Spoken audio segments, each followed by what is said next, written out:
ایک اور آیت کریمہ ہے واستغفر لذنبک وللمؤمنین والمؤمنات.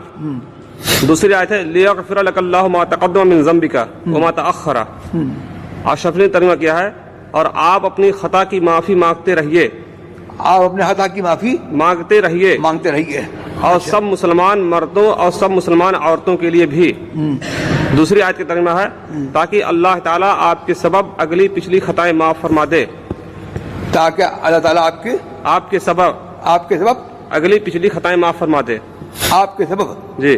دوسری لیغفر لک اللہ ما تقدم. ابو الاعلیٰ مودودی نے کیا ہے پہلی آیت کا ترجمہ اور معافی مانگو اپنے قصور کے لیے بھی اور مؤمنین مردوں اور عورتوں کے لیے.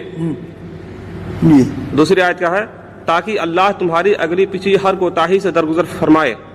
تاکہ اللہ تعالیٰ تمہاری اگلی پچھلی ہر کوتاہی سے درگزر فرمائے. اور محمود الحسن نے کیا ہے اور معافی مانگ اپنے گناہ کے واسطے اور ایماندار مردوں اور عورتوں کے لیے. تو اعلیٰ حضرت کا ترجمہ اس میں ہے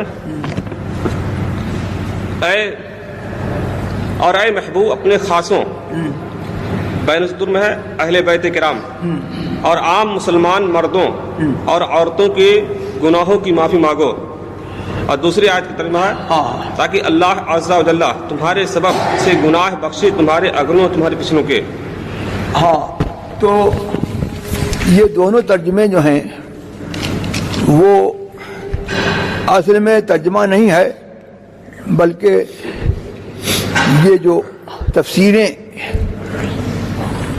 آیت کی بیان ہوئی ہیں کتب تفاسیر میں ان کا مختصر طور پر جو ہے بیان ہے.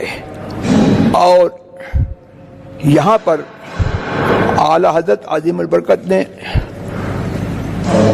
اس شان کے ساتھ اس تفسیر کو بیان کیا ہے کہ آیت کا ترجمہ بھی ہو گیا اور حضور سرور عالم صلی اللہ تبارک و تعالی علیہ وسلم کی عصمت جو تمام انبیاء کرام کا خاصہ ہے اور بدرجہ اولا حضور سرور عالم صلی اللہ تبارک و تعالی کے لیے جو ہے ہر صغیرہ اور کبیرہ تمام گناہوں سے جو ہے بدلی عقلی کے ذریعے سے جو ہے جو عصمت جو ہے ثابت ہے وہ اس عقیدے پر بھی جو ہے زد نہیں آتی اور عصمت کی بھی حفاظت ہو گئی اور ترجمہ بھی ہو گیا.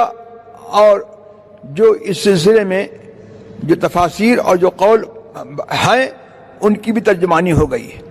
یہ جو اشرف علی صاحب نے جو ترجمہ کیا ہے تو ان کو تو ڈھنگ ہی نہیں آیا ترجمہ کرنے کا کہ تاکہ تمہارے سبب اگلی پچھلے گناہوں. تو اس میں یہ کھولا ہی نہیں کہ اگلے پچھلے کس کے گناہ تمہارے سبب.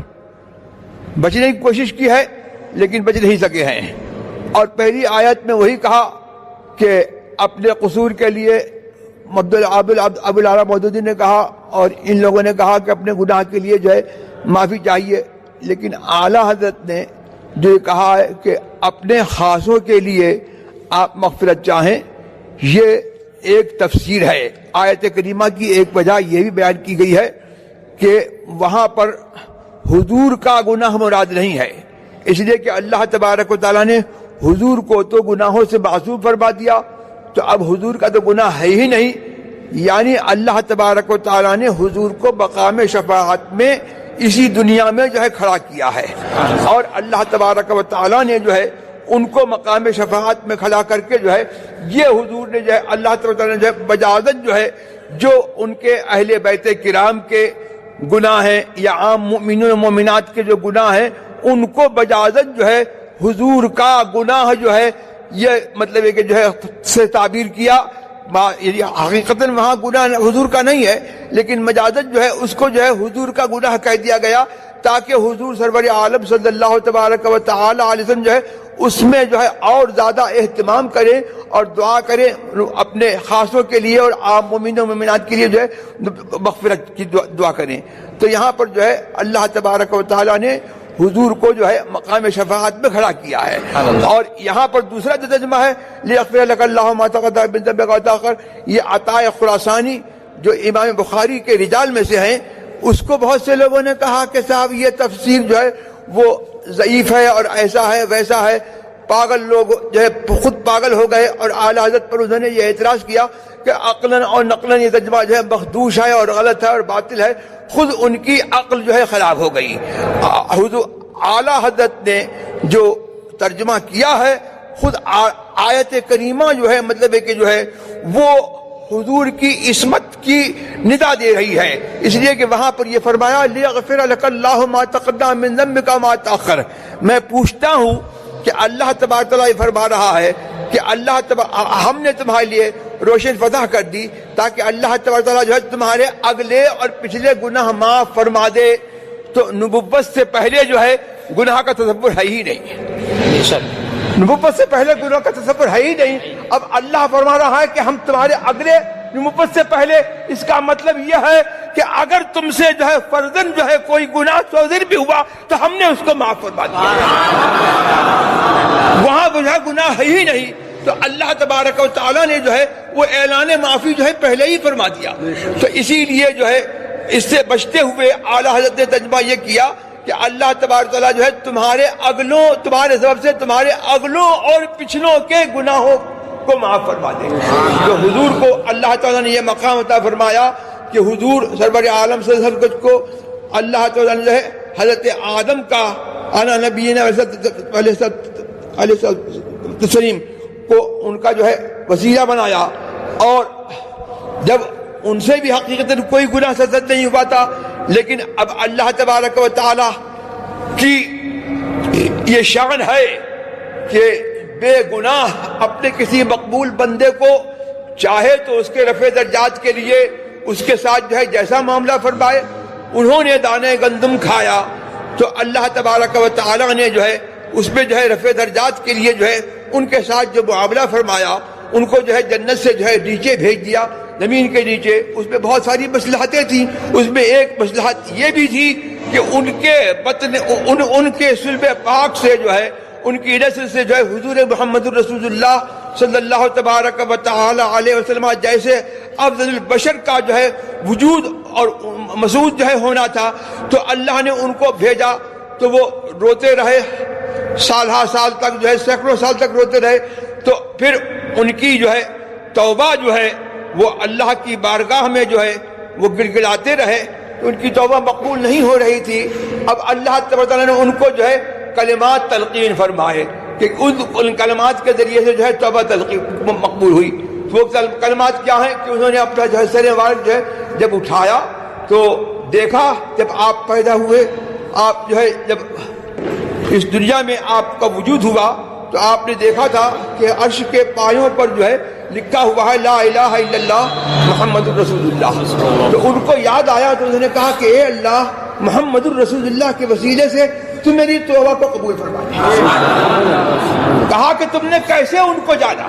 کہا کہ جب تو نے مجھے پیدا کیا تھا تو میں نے عرش کے پایوں پر دیکھا تھا کہ لکھا ہوا ہے، تو میں نے جبھی سمجھ لیا تھا کہ یہ وہ ہستی ہے کہ جو تجھ کو سب سے زیادہ محبوب ہے، عزیز ہے، تو نے اپنے نام کے ساتھ ان کا نام ملایا ہے، تو ان کے وسیلے سے میری جو ہے میں دعا کرتا ہوں کہ تم میری دعا کو قبول بتا دیں۔ انت الذی لبى توسل به آدم۔ تو حضرت ابو حنیفہ امام اعظم ابو حنیفہ فرماتے ہیں کہ انت الذی لما توسل به آدم بك قد فاز وهو اباك۔ آپ ہی کی وہ ذات ہے، جب آپ کا وسیلہ جو ہے حضرت آدم نے جو ہے دیا تو وہ جو ہے کامیاب ہوئے اور ان کی توبہ قبول ہوئی، حالانکہ وہ آپ کے جو ہے باپ ہیں۔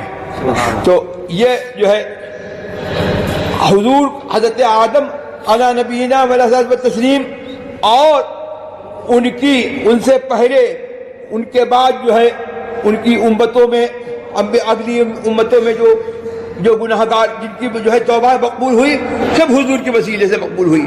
اور اب جس کی توبہ قبول ہوگی اور جس کو جو ہے جو نعمت ملی اور جو مل رہی ہے اور جو ملے گی، سب کو حضور کے وسیلے سے ملی ہے اور ملے گی اور ملتی رہے گی۔ اسی لیے اعلیٰ حضرت نے یہ تجربہ یہاں فرمایا، حضور کی عصمت پر زد نہ آئے اس سے بچنے کے لیے جو ہے یہ ترجمہ فرمایا.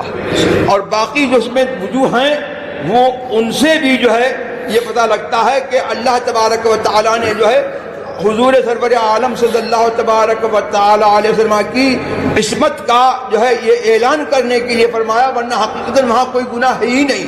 لیکن یہ چونکہ یہ تعبیریں جو ہیں وہ بعید از فہم تھیں، لوگوں کے فہم جو ہے اس تک نہیں پہنچ سکتے تھے، اور یہ تعبیر جو ہے جو تفسیر ہے عطا خراسانی کی وہ قریب از فہم تھی، تو قریب از فہم تعبیر کو آپ نے اختیار فرما لیا، اور اس سے جو ہے ایک وجہ یہ بتا دی کہ اس میں ایک آیت کریمہ میں ایک تعبیر یہ بھی ہے اور اس کو ترجمے میں اختیار فرمایا. چلیے اس میں جو اشرف علی نے ترجمہ کیا ہے کہ اپنی خطا کی معافی مانگتے رہیے.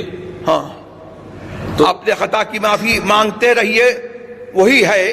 یہ جو ہے مطلب ہے کہ یہ ترجمہ صحیح نہیں ہے. ہاں، اور خطا کا اطلاق جو ہے مطلب ہے کہ جو ہے وہ اس میں خطا گناہ کا وہاں پر تو حقیقت کوئی خطا ہی نہیں. ہاں، تو وہ یہ ترجمہ خلاف ادب ہے. اور معافی مانگتے رہیے یہ بھی جو ہے مطلب ہے کہ جو ہے وہ محاورے کے خلاف ہے. ہمارے چینل سے جڑنے کے لیے یوٹیوب پر سنی قادری رضوی نیٹ ورک کو سبسکرائب کریں.